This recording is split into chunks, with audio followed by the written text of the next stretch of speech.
Hello, my fellow readers. It's I, Dark Symphony 777, with another fan fiction review. As always, a link to the story will be in the description below. Please like the video, subscribe to the channel, click on that bell for notifications, leave a comment in the comment section below on the story, and finally, in my opinion. My opinion is not indicative of everyone in the world, so please respect that.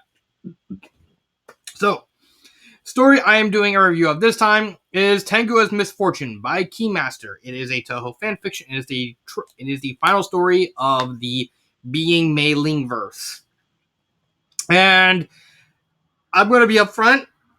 I don't like this story. I think this story is such a massive disappointment of Being Mei Ling, to the point where I actually kind of was brought down by it, and I started giving me like a negative view of Being Mei Ling.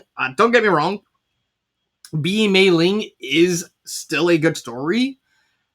It's just this story just brought a massively sour taste in my mouth for that story. How it handled everything. So, before I actually get to that, I actually want to discuss, well, how is this a sequel? Normally, the best idea for a CYOA, i.e. create your own adventure stories, is there should never be sequels. So that's already like a bad thing. Like, you're doing something that's never a good idea for these types of stories. Not only that, but you have to read two specific stories. Now, I didn't crack on Pleasant Meadows for this specific bit too much, because Pleasant Meadows is far enough disconnected from the events of Being Mei Ling, so it's like, it's still its own thing. So I'm not really going to complain about it too much, because it's only like a somewhat sequel. It's not a true sequel. This, on the other hand, you have to read Being Mei Ling, and you have to read Pleasant Meadows in order to understand the plot of. The reasons why is, for Being Mei Ling, you have to understand the whole character of Aya Shimamaru. She's the main character in this story, so you have to read that one to know what happened with Aya.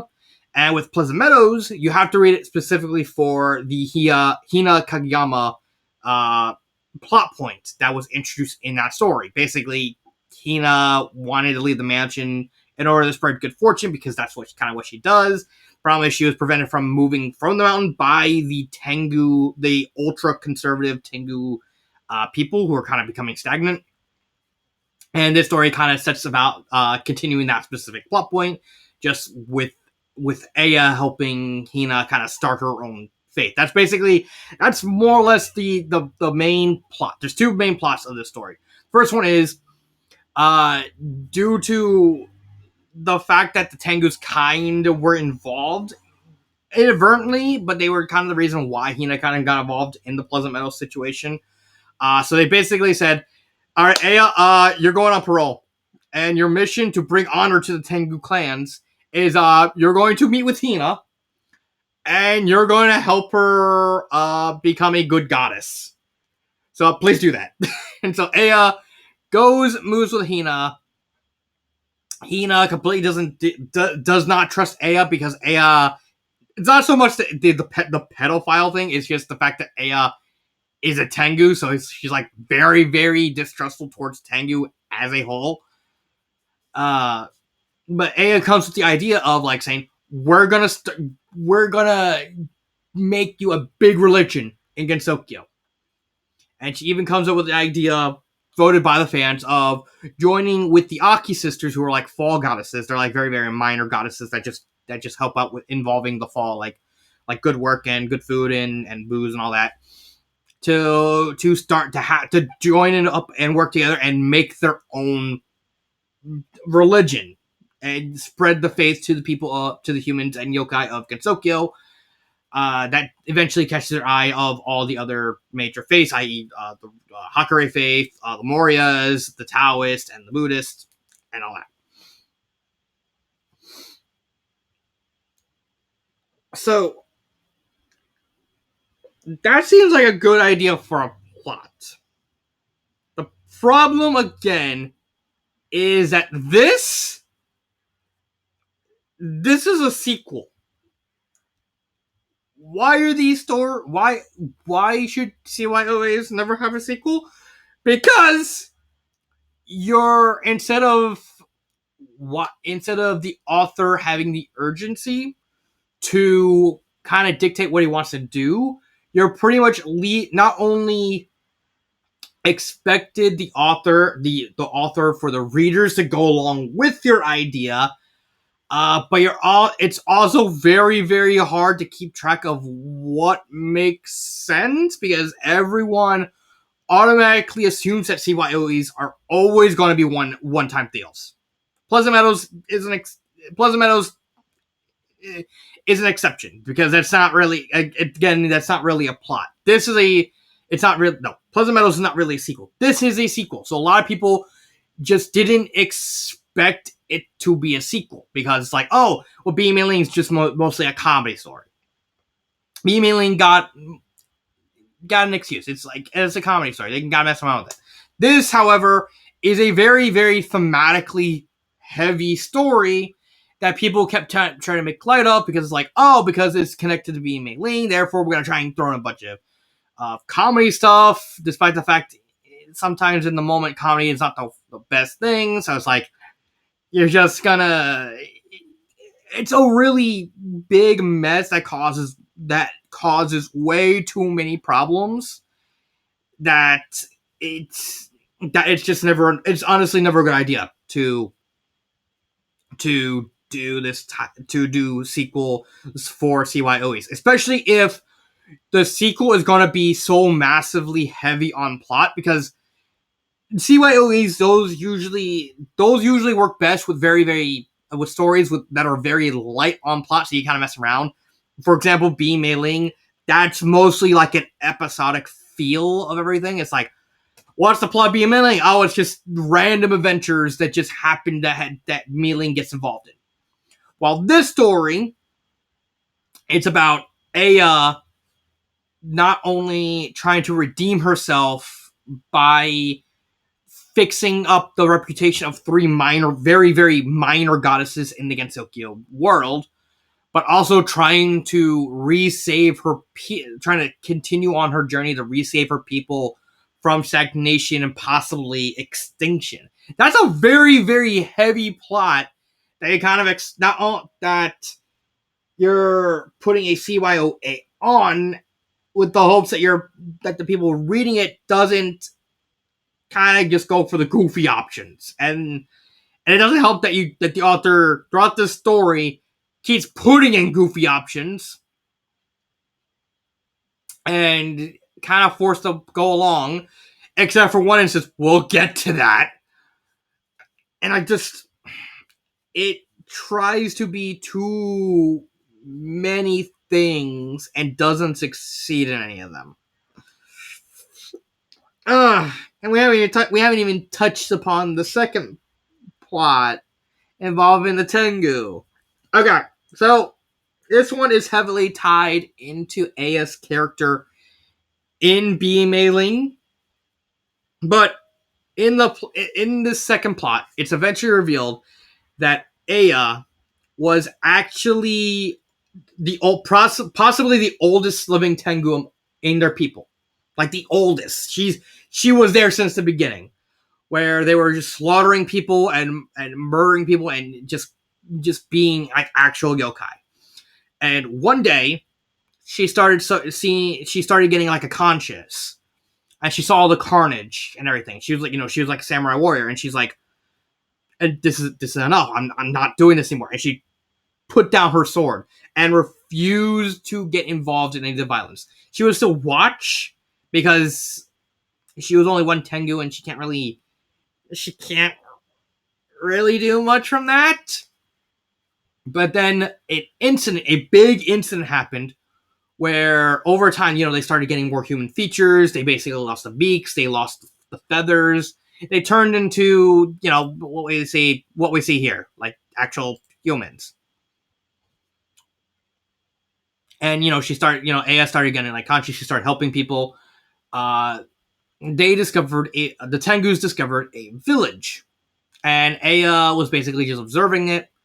and there was like it was just a bunch of farmers. It was just a bunch of farmers. There's a bunch of average people just doing average things.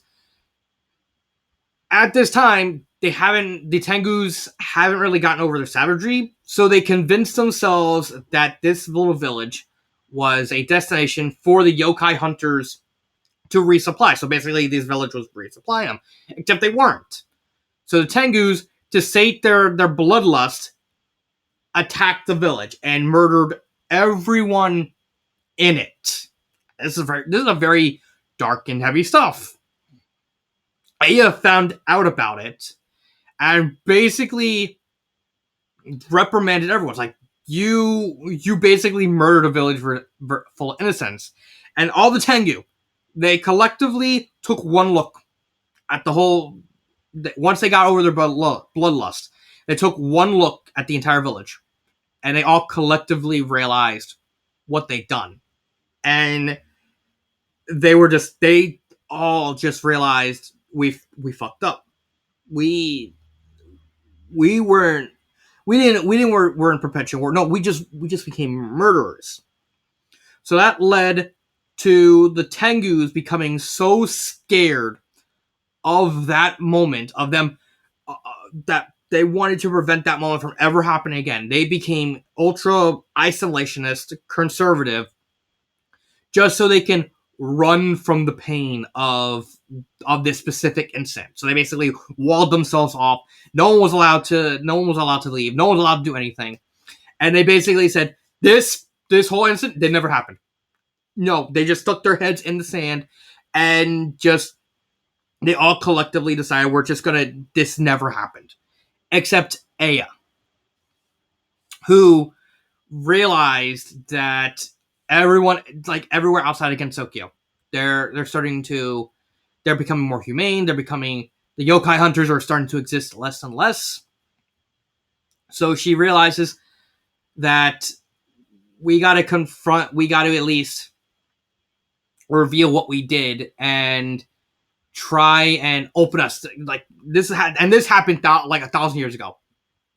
And, it's over hundreds of years that Aya is trying to convince people to, like, we need to at least try and open up. We need to move past this. It's been long enough. We need to move past this. We need to actually get our people to prosper.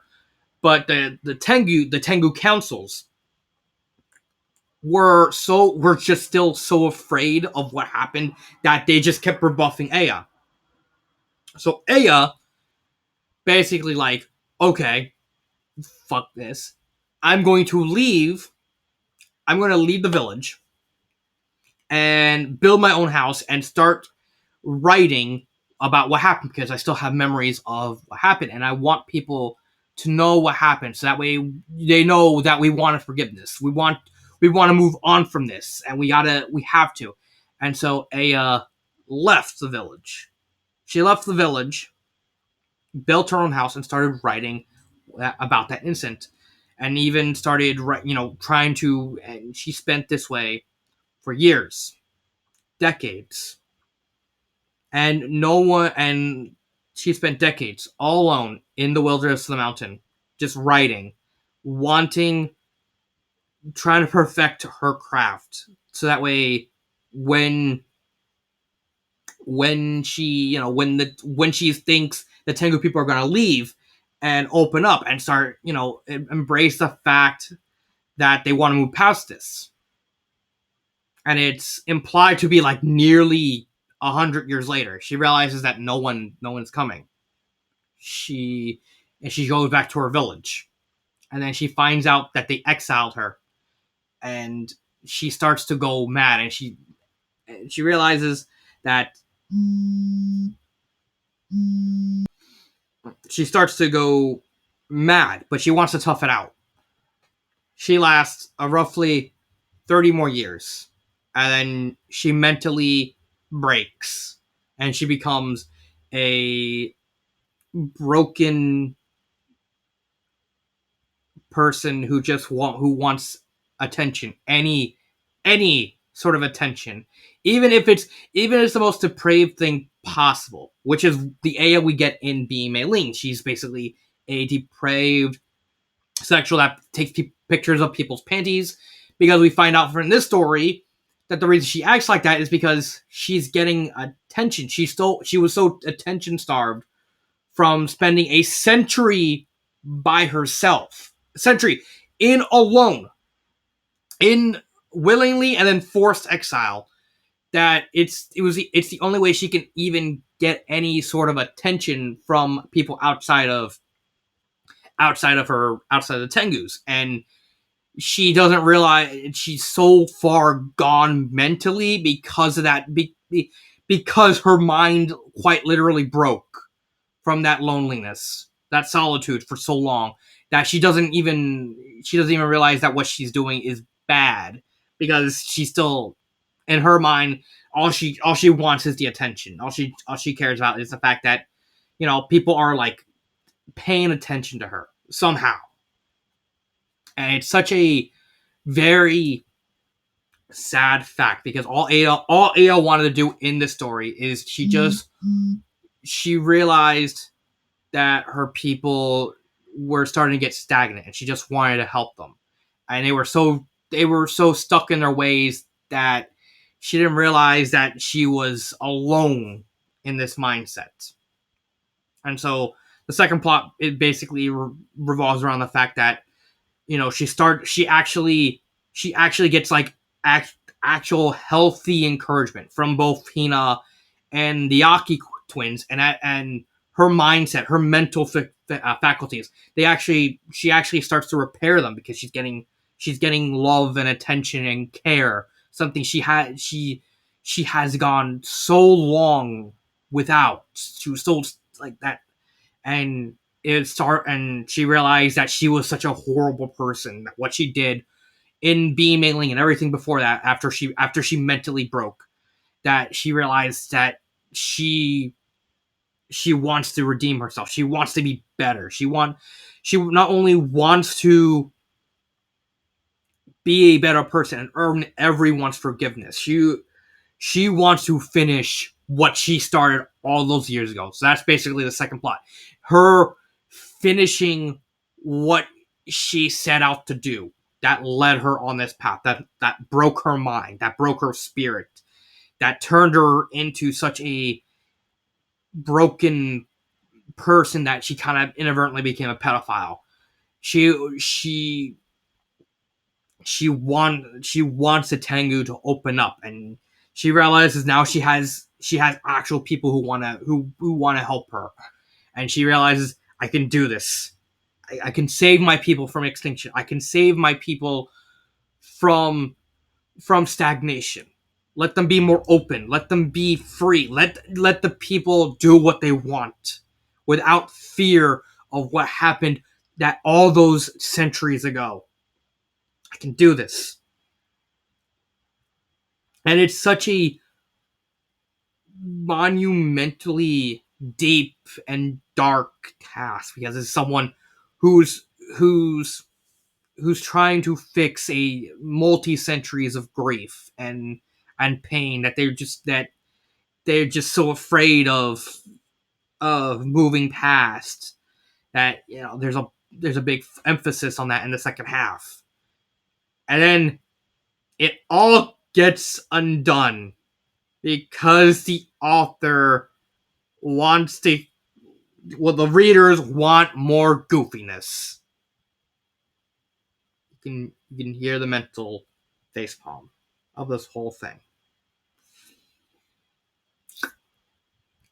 I really, really, and I'm going to say this right now, before I even get to the end where I said what would I do to fix it, I want to get this out of the way. This story should not have been a create your own adventure. I'm sorry, it shouldn't have.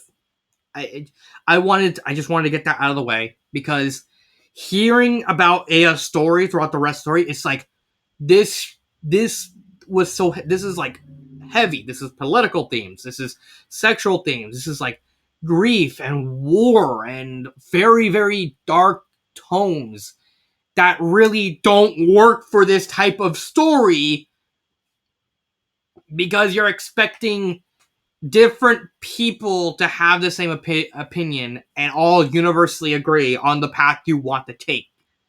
It doesn't work that way. Because most people are going to say, we're going to want the goofy option. We're going to want this. We're going to be overcomplicated. We're going to try and turn this into a big old claustrophobic mess that doesn't make any sense. It's the entire, both plots are just bungled and hamstrung by just the fact the author not only follows the path of what the readers take, but also tries to overcompensate by giving everyone's choice matters. Because throughout the story, the author tries to please everyone, and you know how I hate about the idea of trying to please everyone.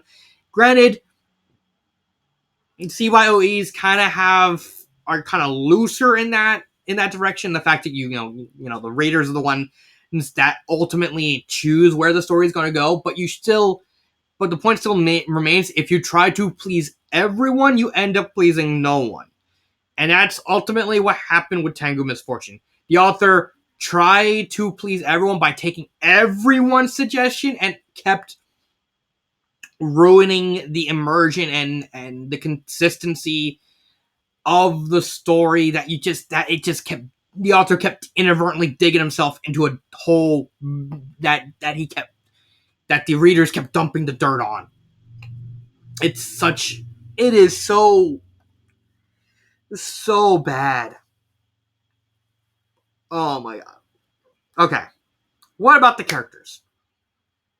So you have two main characters. Granted, there's a total of like the two main characters, and there's like three major supporting characters, which would be Shin Miyamaru and Yaki twins. But the two main characters are Aya and Hina. Hina is more straightforward.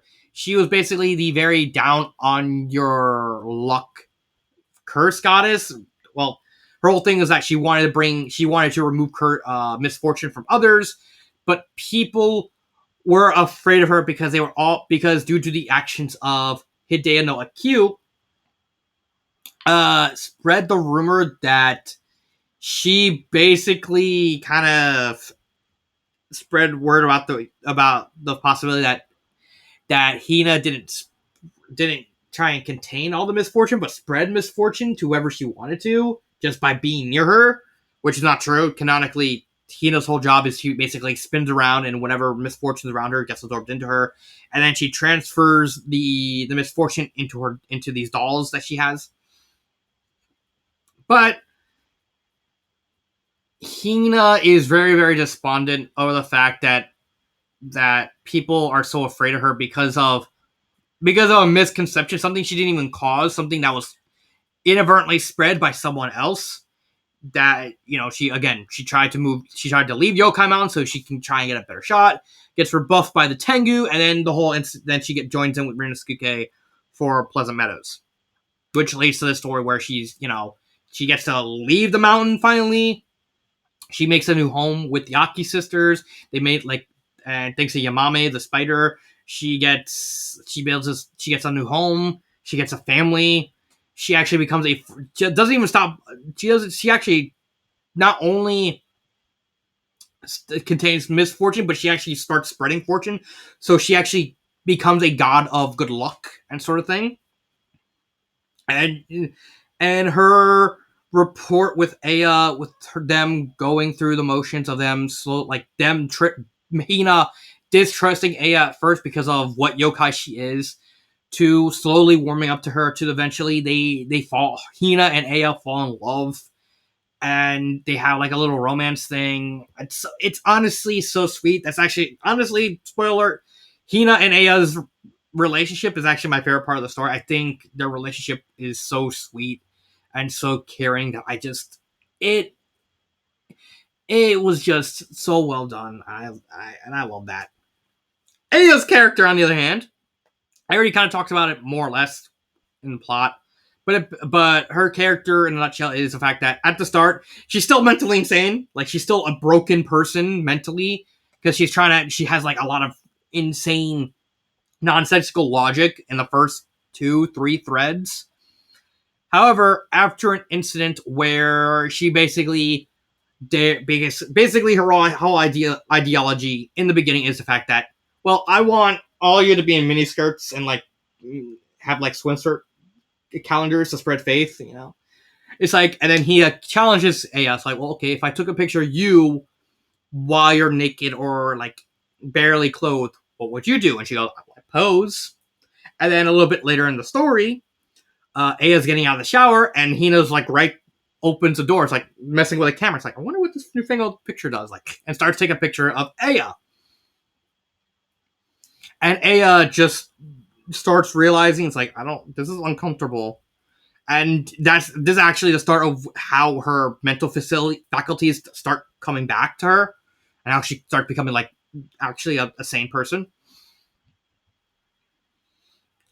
And you know, this is actually one of the few times I think the authors kind of like being a trolley, the readers being trolley people make a lot of sense, because a lot of the people started voting for like have her pose. Like, well, she said she was going to pose, have her pose, because, you know, try and keep word. And so we get like a little awkward thing where she like hesitantly like smiles and throws out the double peace signs, and she's just, and the author is like the author makes it very clear that she's very uncomfortable with the situation. Like, and then once Hina leaves, she kind of looks into herself and realizes like, what is this? I didn't like the fact that happened, but that's what I did. But it's like, and she's so confused over the whole situation, because it's like, well, that's what she would have done, but she didn't like it, and her mental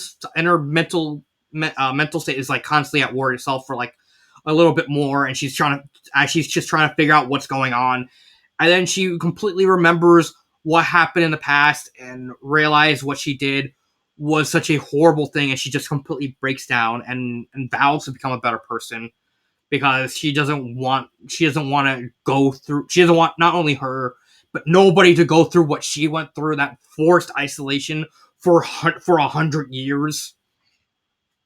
And she vows to not only be like the shrine, she becomes the main shrine maiden of the three goddesses, but she vows to like try and redeem herself in the eyes of everyone, like, and she goes through some struggles, but ultimately at the end she realizes her dream of saving her people from stagnation and lets them be free again. However, there is a problem with her character when it comes to consistency. For one thing, for having an entire character arc that's built upon trying to wipe away the perception of being the perverted Tengu, she's perverted throughout the entire story. Even when she comes back mentally, she's still perverted. It's like, why? Why is she still acting like a pervert to Hina? Fine, makes sense, because, you know, at that point in time, she realizes that she's starting to fall in love with Hina, so she's like, fine, I can take with that. And also with Yamame, because she has physical, because she needs the attention that includes physical attention. So, but she realizes that she doesn't want to ruin what she has with Hina. So she's like, I see the spider butt. I want to touch the spider butt. I want the spider butt in my face. Because I need the physical attention along with the mental attention, because that's just how I worked, because of, you know, again, the forced isolation, basically magnifying all that. And eventually, that's another thing with that shit. But the fact that she still does it with other characters, it comes off as very reductive. Like, the most glaring example is when she's trying to, where Rimu comes to the shrine, because Aya asked Rimu, it's like, can you teach me how to be a shrine maiden? She comes later, starts getting drunk, and Rimu's like, I'm gonna teach you how to be a shrine maiden now! And she's still drinking. And so Aya, whose entire personality to like specifically the Scarlet Devil Mansion crew and Rimu, is the fact that not only was she a pervert, she was also a pedophile to Cerno. What'd she do? When Rimu starts talking about Remelia's doing sexy things, keep in mind, Remelia, despite being around 500-ish years old, has the body of a kid. Physically, she looks like a kid. Ao's like, oh, tell me more. I gotta know. My journalistic instinct. You're just reducting her. You're just destroying her character by having her react like a pervert, bring up her journalistic instincts, which is the wrong thing to do. And it was a wrong time to do it. Like, why? First off, you're doing it to Rimu's wife, spoiler, and Being Mei-ling, Rimu and Remelia get married. So you're not only wanting to talk about sexy stuff too in front of the lady's wife, you basically start torpedoing her character by having her act like a pervert again. And then afterwards, when Rimu's explaining what happened, you reduct Flan's character, because Flan's character in Being Mei-ling is the fact that when her mental facility starts fixing itself, she starts to be in a very, very promiscuous troll to Remelia by like pretending to dress up sexily and constantly demanding, I want to be an auntie for both women. I can get iron for that. Don't worry. One of you will get pregnant immediately from the house. So just simple. Just go to Ayate, get the medicine, and one of you will grow. No, we're not doing that. And then Philandri fix herself on the whole auntie thing, because she inadvertently walked in on Mei-ling, Sakuya, and Yuka after a threesome, and she basically flat out, nope, I'm done. Not dealing with this. Not doing this anymore. So not only did you torpedo Aya's character, you ended up inadvertently torpedoing Flandre's character because you make a character who willingly stops doing the auntie thing because she actually saw the aftermath of sex, but then you brought it back by making an excuse for why Remelia's teaching Aya drunk. What? And that's not even the only example. Throughout the entire second half of the story, where Aya should be acting like a pervert, except to Hina and kind of Yamame, except when that's done. Yes, the author still has the nerve to have her act like a pervert, and a character whose whole character arc revolves around trying to prove to people that she's not a pervert anymore. Does that make any sense? No, it doesn't, and it shouldn't. But it does. But the author fits it anyway. That is so like opposite of what the author is trying to do with the character by still making. I'm moving on. There are they're the Aki twins. They're basically like, well, we were gods of the fall, but being gods of change. We want to be something more. We want to be something more. And then you have Shin Miyamaru, who has like the biggest inconsistency issue, not even for her character, but for her name, because the author honestly thought Shin Miyamaru was the character's last name. At least the author admitted, it's like, I swear to God, I thought Shin Miyamaru I thought the character's actual name was Sukuna Shin Miyamaru. And I realized that I find out it's the opposite. It's Shin Miyamaru Sukuna is her name. And instead of going back and fixing it, the author's like, no, the character's first name is Sukuna. There we go. At least that character, it's so sad when Shin Miyamaru is like the most consistent character, because her whole thing is that fact that when she's introduced, she's basically acting like Aya during Being Mei-ling, being like an overly proud inchling, like trying to hit on the ladies, trying to like woo them and everything, and Aya after seeing like, oh, you're so cute because you're like very tiny. Aya realizes like, wait a minute, is it what I acted like? And so they kind of take Shinmi as a shrine maiden. So basically, at the end of the story, Shinmi and Aya are like both shrine maidens for the Aki sisters and Hina, and Aya is trying to teach Shinmi not to be this pervert that Aya once was. Like, I was like, I don't want you to go through the same thing I went through. Like, because sooner or later they're gonna shun you and you're gonna become what I did. I don't want that to happen. And then, over time, Shin Mimaru kind of realizes that, you're right. And we got like shenanigans with like Alice Margaret Choi's doll, Shanghai, kind of getting a crush on Shinmi because I'm a stalker.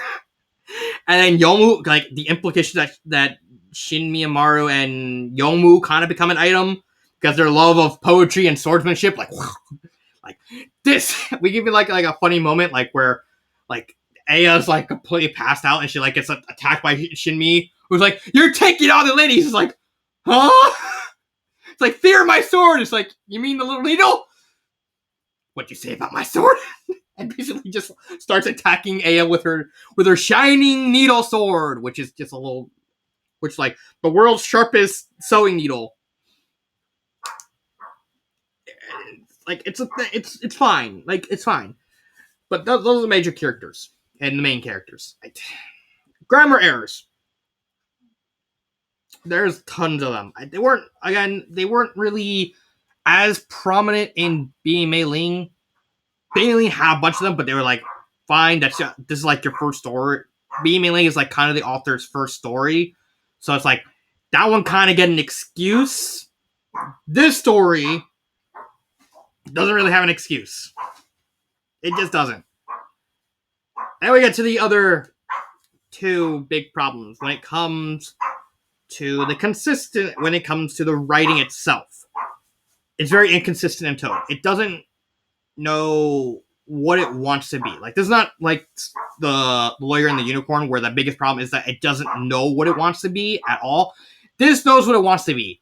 The problem is the author is using such a heavy theme under a CYOA banner.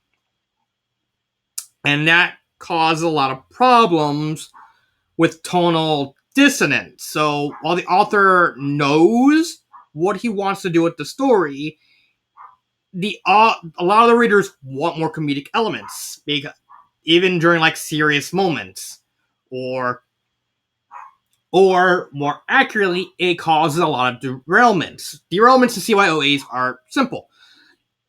If in a CYOA, if people start arguing and debating, that's fine. Saying like, "Oh, this is why I choose this decision. Here's why I don't think your decision might work." A derailment is basically that, but taken to extremes to the point where it actually prevents people from voting, or it gets so heavy-handed that you kind of have to step in. What does the author do? Encourages it. Encourages like, "Oh, good discussion." It's like, this is not discussions. This is a derailment. And this happens over the course of the story. This happens multiple times. There are multiple derailments throughout this entire story, because not only do people not disagree, they start getting majorly off topic and saying, like the major point of contention is, like, should Aya be in a three-way relationship with Hina and Yamame? But people who are like disagreeing, they're like, no, because of harem visual novel tropes. And then it just continuously gets derailed because they keep bringing up visual novels and horror, like anime, despite the fact people are like also bringing up good points. Like, no, it's because Aya truly loves Hina, but is fearful that if she pursues a relationship, that it may ruin what they have. And so it's not so much falling in love with Yamame, but it's lusting after the spider butt. Like, he just wants the spider butt for the spider butt. Like, that's it.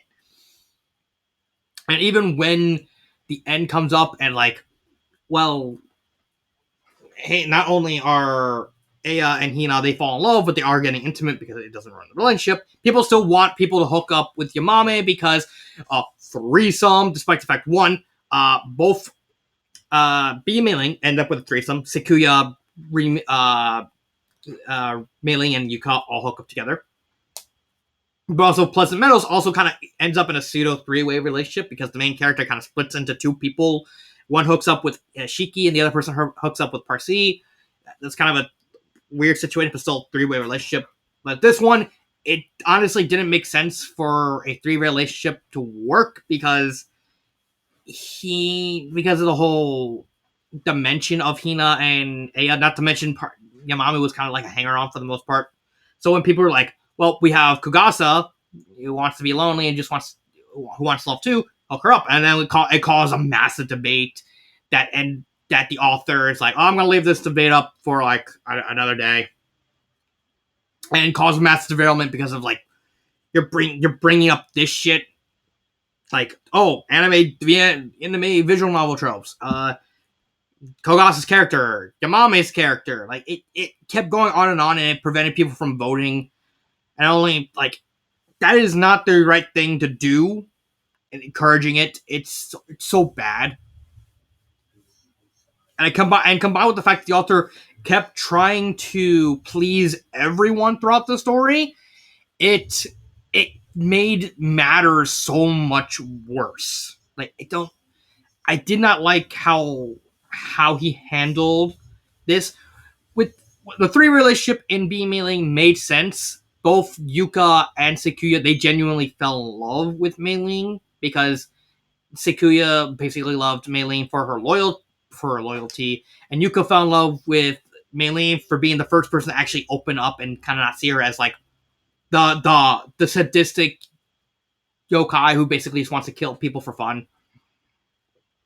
And even then, with Mei Ling's whole thing was like she just was straight, and then she started realizing that she does love both of them, but she doesn't want to choose one, and so they both all so Sakuya and Yuka just decide just take both of us. I mean, it's like, hey, you're right, I'll take both of you. So that's while the thing between Hina, Aya, and Yamame was just the fact that Hina is just a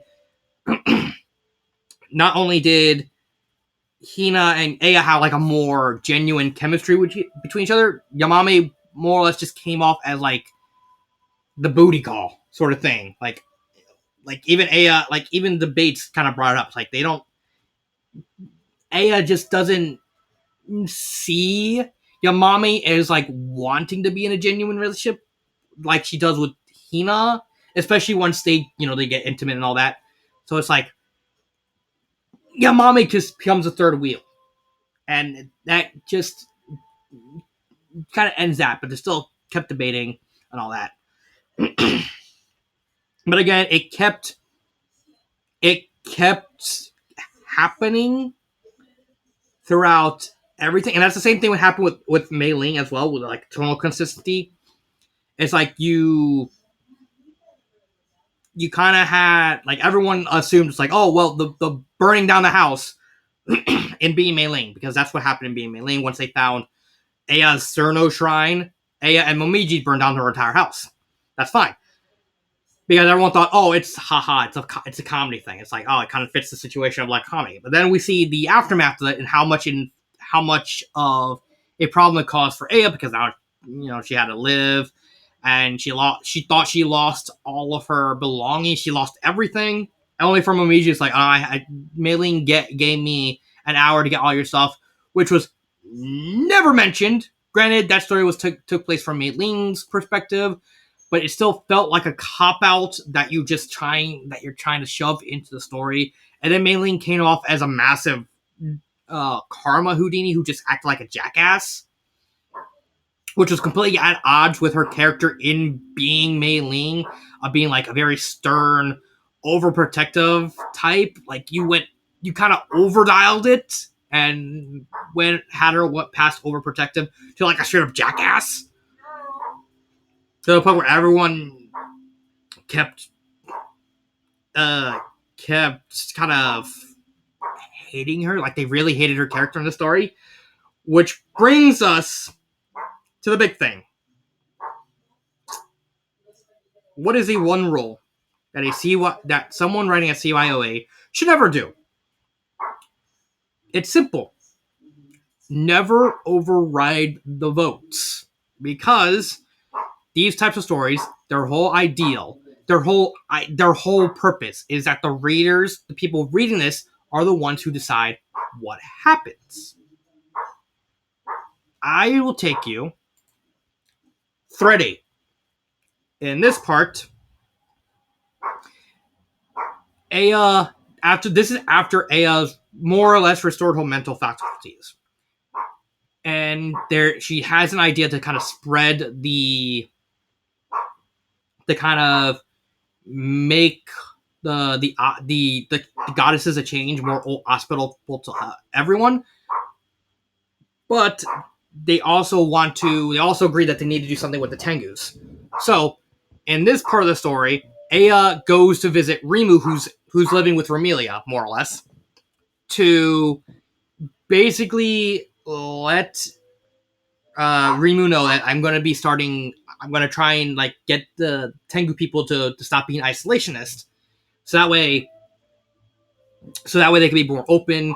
And I want to let you know that there is a chance that this may break out into full civil war.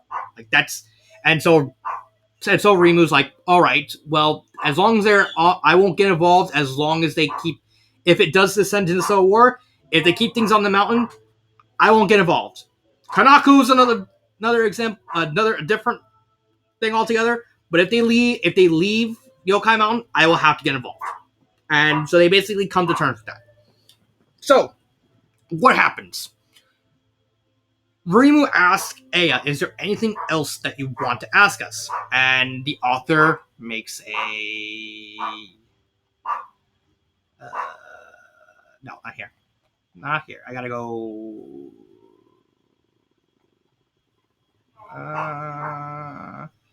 let's see. Yeah, here. I think this is it. Yeah, here it is. I say, anything you also want to say to Rimu, or do you want to go find Cerno? So basically, Aya wants to apologize to Cerno for how she acted in being Mei Ling. This causes everyone a massive derailment, because people start bringing up like either bring Sakuya or they bring Mei Ling. And when I read through this part the first time, I actually thought something was amiss. Like, wait a minute, something's not adding up. I couldn't know what it was. And it wasn't until I got near the end of the story that I actually came back to double check to see if my gut feeling about this being off was right, and it was. So what happens is, it starts off innocently enough to say, borrow Mei Ling or Sakuya, but then people start saying no Mei Ling, because people are still sour on Mei Ling's behavior earlier, with not only Mei Ling saying that she would burn down her house again, but Mei Ling would just flat out, if she given a chance, she'd probably just murder Aya straight up, and had no remorse for the whole thing. So this causing a bunch of derailment that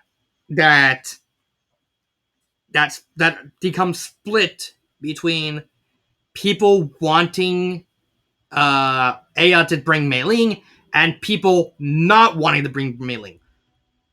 And that causes a massive debate. Like, this is like, I'm gonna just slowly scroll down. See, not Mei Ling, anyone but Mei Ling. Like this, it starts a big debate. Like, I'm gonna go slow so you can read it, and you can pause it. See if you can find out what's amiss.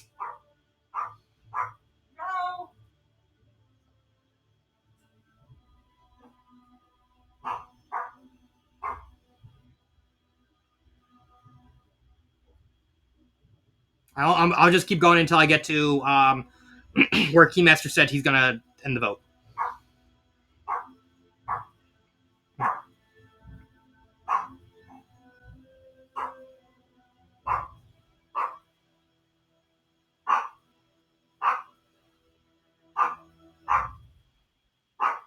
See, I'm gonna call things in favor of this Ghost External, and maybe getting a chaperone in case the authorities have a conniption. So, What was the final vote? I actually have it recorded down here.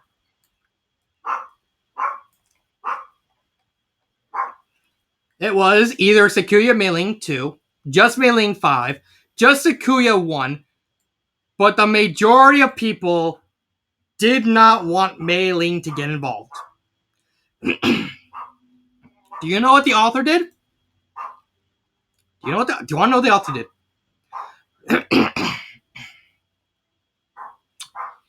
The author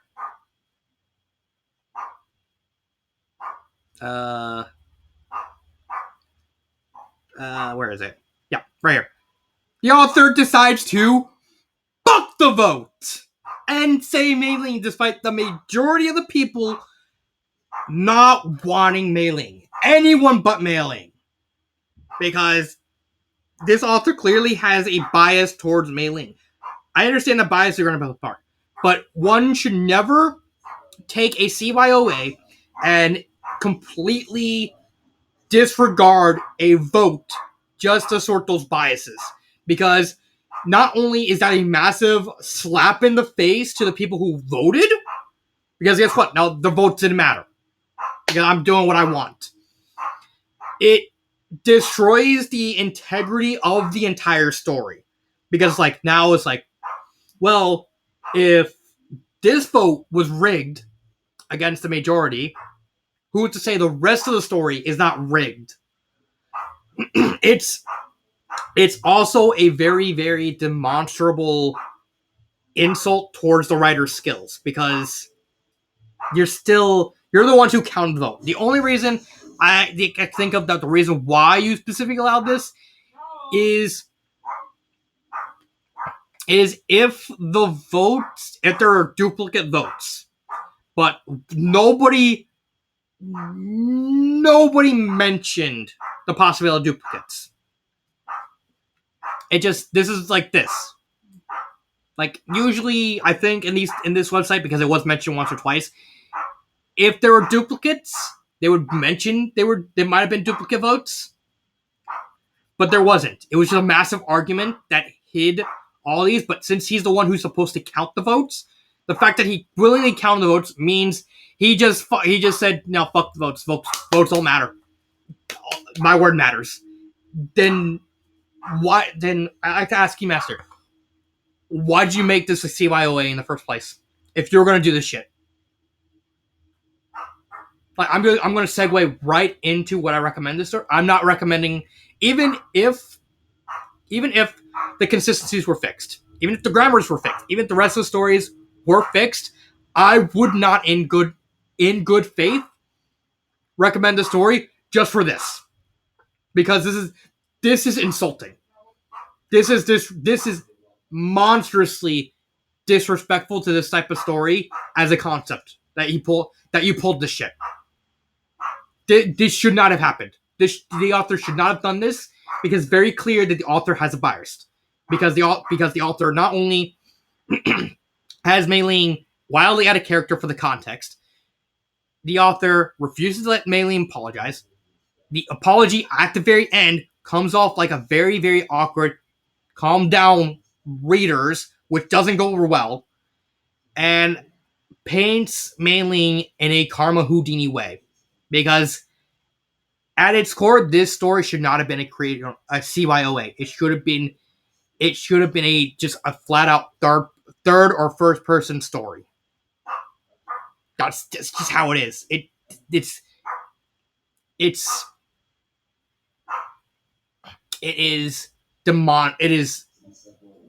just a massive insult. I want to say worse, but I can't have it in the heart to say worse, because this video might get taken out for that.